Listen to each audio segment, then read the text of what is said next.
শোনেন, মোর একটা কথা মনে পড়লে, এই যে ধরেন মোরা বিয়ে শাদী হরি, হ্যাঁ, এখন বিয়ে শাদী হলে বড়লোক দেখে বিয়ে শাদী হরমু নাকি বিয়ের পরে মোরা বড়লোক হইমু কন্ত?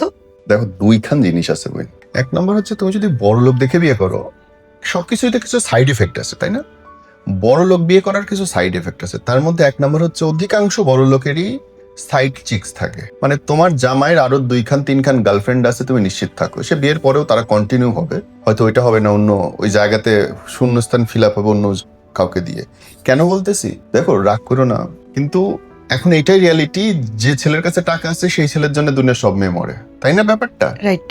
এবং তারাও মাশাল্লাহ সবাইকেই নিজের ছায়াতলে আশ্রয় দেয়, ভালো খারাপ। তো তুমি যে বড়লোক দেখে বিয়ে করবা, তারও তো থাকবে সাইড এফেক্ট, টাকার সাইড এফেক্ট গার্লফ্রেন্ড।